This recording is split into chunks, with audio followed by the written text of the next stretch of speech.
Yo, what's going on, man? Mouse Fortress here, and this is a very short announcement, okay? Please join my Discord, okay? It's called Mouse Fortress 2. It's a pun on Vader's Fortress in Star Wars, you know, his castle on Mustafar. Very cool, right? Very cool. Join in though. There's plenty to talk about. Marvel, Star Wars, DC, anything, you know? So come on in, join, have some fun. We're a family. And yeah, let's chill. We good? We good! Let's go! I'm freaking genius. Let's go. Let's go. All right. All right. For those on YouTube who just seen that, I am hyped because I just fixed my recording settings. What up, YouTube? If you're watching, what up? Okay, I'm live right now. Kick.com/Mouse Fortress. Hop in. Join me next time if you missed this one. Yeah, we good, man. Wow. All right. So, the critical drinker. No, Ahsoka won't save Star Wars. So I seen episode 1 and 2. I thought it was fine. I liked it. Some fans didn't like it. The biggest complaint I've probably seen was Sabine Wren getting stabbed with her saber or Shin saber and surviving the stab wound. That was kind of weird to me because Disney has been doing that a lot lately. I don't know why, but they do it a lot. Like it kind of it kind of undermines the saber's I guess threat level, the saber's impact. So I don't know, man, but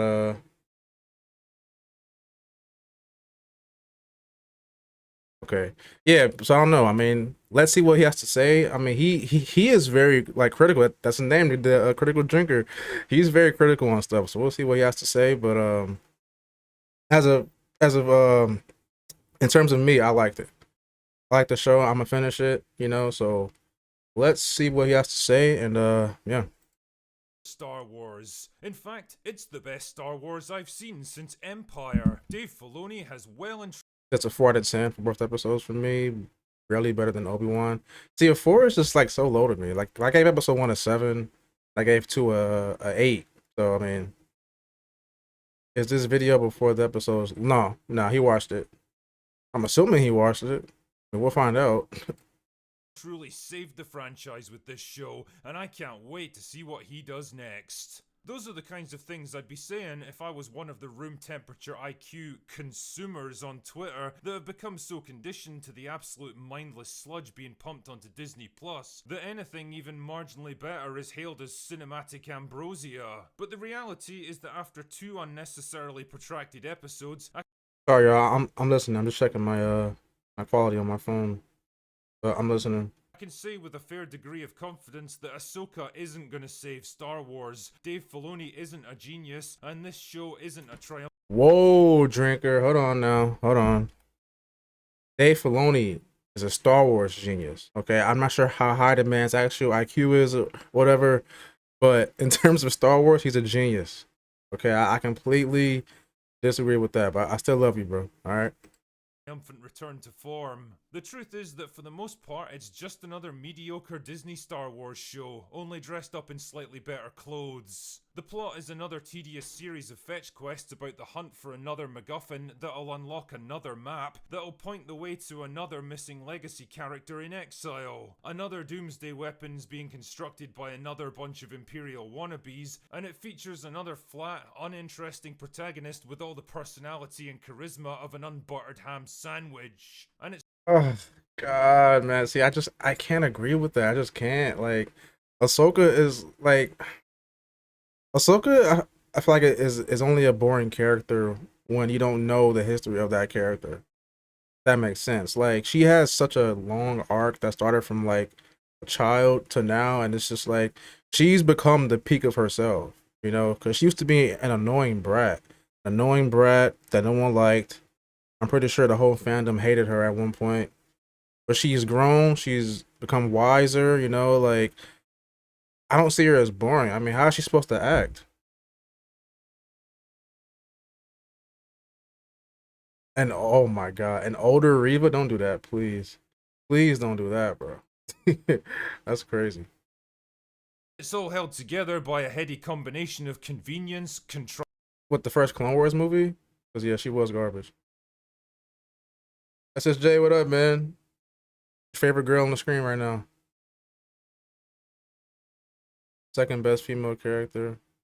Bro, honestly, like in terms of female characters in Star Wars, Ahsoka has to be like top three. What was funny? I was just watching Critical Drinker trash this. uh, Drivings and the sheer willpower of the writers. Even worse, it pretty much demands that you watch not one, but two animated Star Wars shows just to understand what the fuck is even happening. so according to them, they said that you should watch Rebels and Clone Wars. They didn't say that you had to. Because honestly, when I was watching episode 1 and 2, it kind of felt like the casual Star Wars fan could still follow the plot. Like they'd be a little bit lost as to like, yo, who's Ezra and who's Thrawn, but like, um, those things will be revealed down the line. Excuse me. Stella Shawn and Mara Jade, bro. Me personally, Ahsoka is better than Mara Jade. Nice Pizza Planet. Yes, bro. I love this hat, bro. I got this hat like a couple weeks ago. This hat is fire, man. This hat is too fire. Because damn man, it certainly doesn't waste any time filling in the blanks for you. Not when there's far more important things to do, like, walking, and looking, and more walking. And straight away, you know this isn't going to be a show that's big on logic. The first episode kicks off with a former Imperial loyalist named Morgan Elsp. Can we at least appreciate the opening crawl for this show? Like, that's crazy, right? I mean, to me it is, but like, no Star Wars show on Disney Plus has an opening crawl. I'm pretty sure the last show to have opening crawl was Clone Wars. I could be wrong, but I'm pretty sure it was Clone Wars. So that's very amazing that they brought the opening crawl back for the show. And the red text is fire. Fire. Spiff. Why is the text red? I saw a theory that it's like God, what did he say in the video? He was saying something like it's red because this era is an era of peace, but the darkness is trying to loom back into play. With the words, you know, like pretty much the universe isn't hopeful right now. Because back in the old films, it was yellow text. You know, what's the word? You know, pretty much shedding light on the rebellion, because the rebellion was trying to rise up against the Empire. But in this, it's the bad people trying to go up against the Republic. So that's why the text is red. I thought it was cool. Mendo had one. I forgot. Wait, what? That's her name? That sounds about as Star Warsy as Angus McDougal. Yeah, I was thinking the same thing. Like, why's her name Morgan Elsbeth? I'm like, what? That's very like a real life name. Shite being Scottish! Anyway, whatever. So Morgan Come on, man. is a What? former ally of Grand Admiral Thrawn, who got captured by Ahsoka, and now she's on her way to stand trial for her crimes. But then, oh no, a shuttlecraft appears with an old Jedi clearance code and requests to come aboard, and the captain makes it clear that he doesn't believe the code's legit. Because really, how could it be? The Jedi vanished decades ago. So what does he do, you might ask? Does he put his ship on high alert? Does he call for fighter support? Does he open fire on the shuttlecraft? Does he ask more questions to verify who these people really are and why they're here? If your answer is that he lets them come aboard his ship without a fight and then goes down to confront them personally with a small, easily defeated security detail, then you'd be right.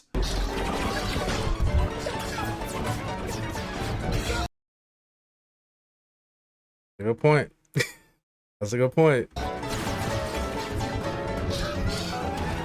You know, I've seen plenty of characters make dumb decisions before, but it's rare to see them openly acknowledge how stupid they're being, while also pretending that they're actually smart and one step ahead of their opponents. Truly, a character is only as smart as the person writing them. Anyway, so they all get killed by Ray Stevenson and his learning disabled apprentice, and then they free Morgan, who turns out to be a Did he say disabled? Why is she disabled? witch.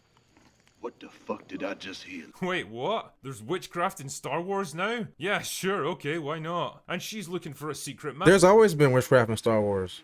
The whole idea of magic and the Night Sisters and Dathomir, that's been around since way before even Disney had Star Wars. Like, he is funny, bro. I ain't gonna lie, he is funny. I do disagree with him for the most part about his take on Ahsoka, but he's funny though. map that'll lead her to Thrawn's locations so she can bring him back and take control of the galaxy. Because there's always a fucking secret map and stuff like this. It's literally the only way we can move the plot That forwards. map was so dumb. Anyway, And, it turns out that Ahsoka Rise of Skywalker. I hated that whole movie. It's so bad. So bad.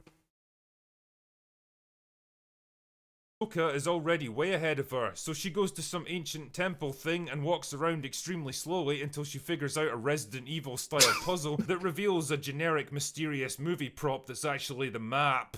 He said she walks around really slowly.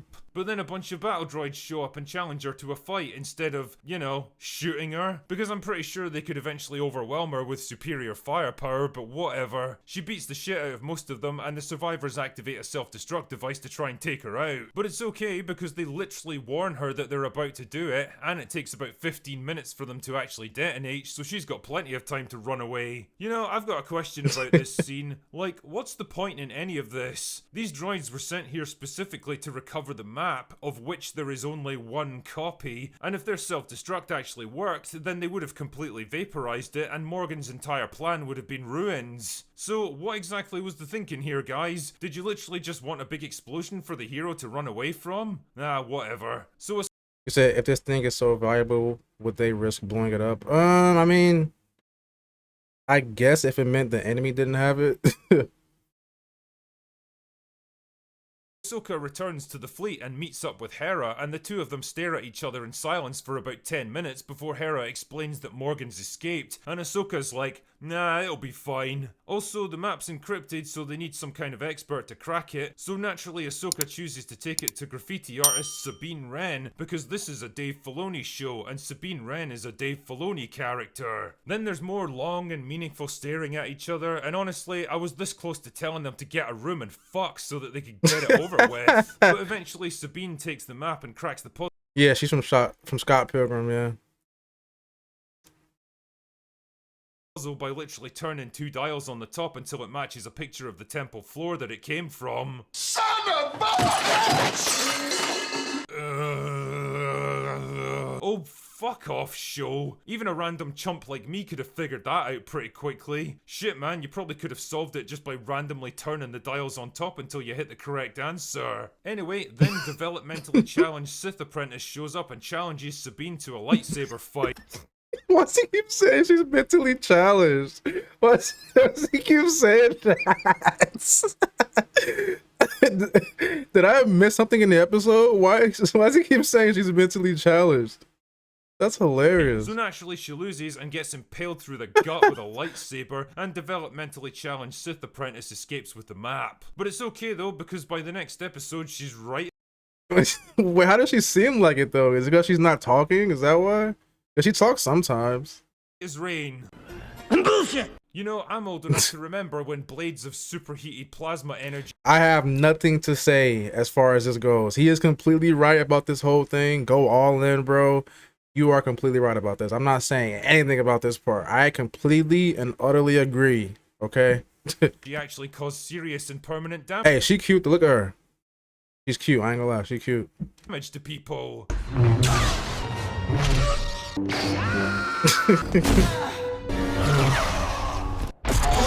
Now it's treated more like a casual inconvenience that you can bounce back from in a couple of hours. Either way, things are looking bad. He's right. I don't like that. I don't like how Star Wars is well, not Star Wars, Disney. Disney is making sabers seem weak. I don't like that.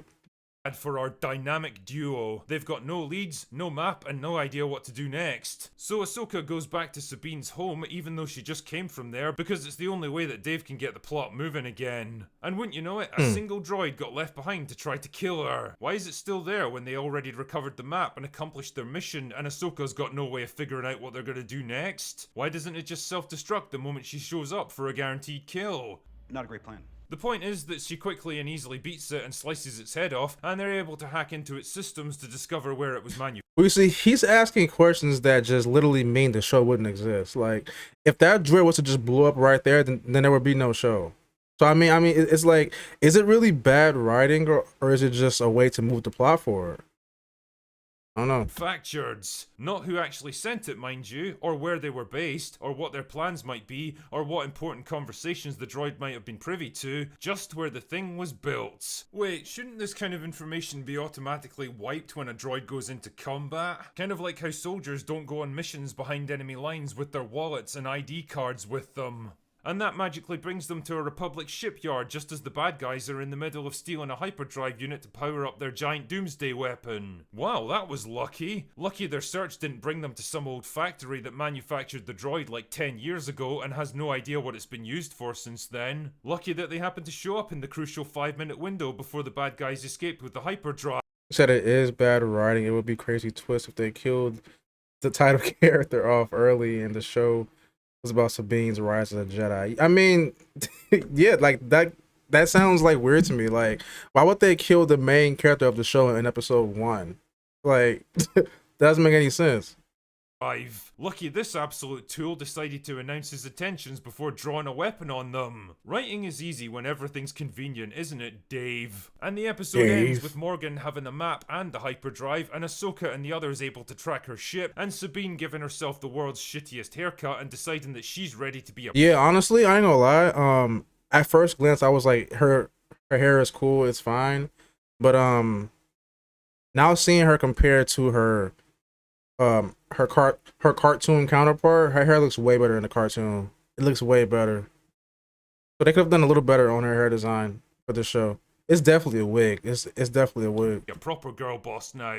You know, assessing the relative merits of Ahsoka is a tricky one because I'm not really sure what I should be comparing it to. On the one hand, it's way better than play— Like, honestly, you have no excuse. Like, look at Ahsoka, right? Look at Ahsoka. Her costume or whatever makeup is it's amazing. It's amazing. But you can't freaking get a simple wig down pack, like, you know? invested bilgewater like Boba Fett, Obi-Wan Kenobi, or The Mandalorian Season 3, but it's nowhere near the mature and detailed storytelling of Andor. What it really is Snoredor.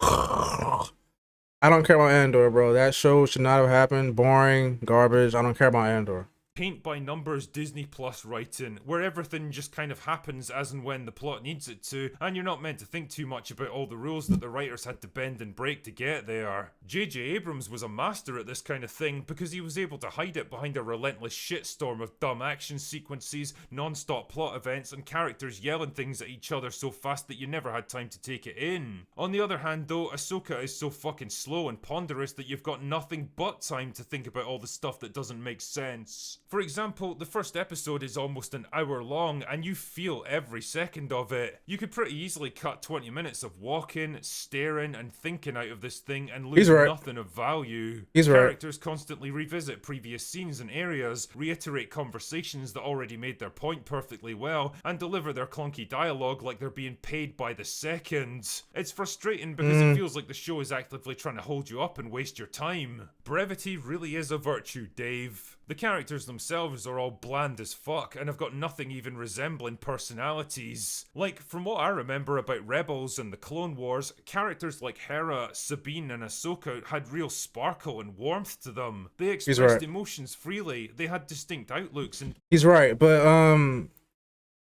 this is live action though, right? So is it really easy or will it like hit the same way to have a bunch of characters act goofy on in live action? Like, thanks for the follow verse. But yeah, it's like, will it hit the same in live action though if these characters are like still goofy, you know? Like, that's my question. different approaches to things. They felt like real individual people with their own drives and motivations. Now it's like they all got cast from exactly the same mold, and that mold had a single word printed on it: stoic. Is literally the only trait that I could assign to any of them because they give absolutely nothing for the audience to grapple with. And it's not an issue with the actresses, that's for sure. Rosario Dawson and Mary Elizabeth Winstead are both excellent performers, so I can only assume this is what they were specifically asked to deliver. Honestly, what is it with Lucasfilm casting talented actresses and forcing them to play characters without an ounce of personality or charisma? There's a difference between being stoic about suffering and adversity and being a fucking bluff. Zoro notification? Yes, bro. I had to. Two fire. Two, dude. Zoro is the best Straw Hat. There's no argument. of wood that doesn't react to anything. Ray Stevenson plays the only significant male character in the See show. how you do that? It's a God, what is it? It's a freaking it's a site you can do it on. It's a website. And don't get me wrong, he's great while he's on screen, it's just that he doesn't seem to happen very often. Now, ultimately, I'd be lying if I said that Ahsoka was the worst Star Wars project I've ever seen, and if you're a big fan of the Clone Wars or Rebels, then you're probably going to get a kick out of seeing your favourite characters in live action. It's just that I don't think there's enough here to recommend it to anyone else. There it is, y'all. He just said it. There it is. If you watch Clone Wars and you watch Rebels and enjoyed both for the most part, you will like this show. It's as simple as that. There's definitely a kernel of a good show lurking deep down inside. I just don't know if it's going to be able to fight its way through the lumbering pacing, contrived writing, No, actually, it's not Streamlabs. It's Kick's version of Streamlabs. It's a whole separate site. It's not Streamlabs. flat performances, Dave Filoni's ego stroking, and the Lucasfilm studio interference that's already starting to drag down the enjoyment. I'll stick with it for now, I guess, but considering how most Star Wars shows tend to drop off sharply after the first couple of episodes, I don't exactly have high hopes for Ahsoka. I have the exact opposite opinion. I feel like episode 1 and 2 were slow for a reason, and there's a reason they dropped at the same time. So I'm gonna just sit here and say that for the rest of the show, it's gonna be crazy. That's my take. Anyway, that's Oh, all like I've got after for the today. day. Go away Go now. away now.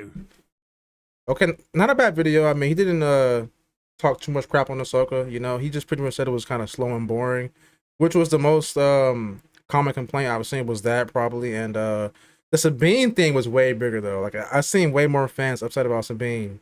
Like so, I mean, he's gonna finish it, so that's something. You know, he could have easily destroyed this show, said worse things about it, but he did it. So you know, shout out Drinker.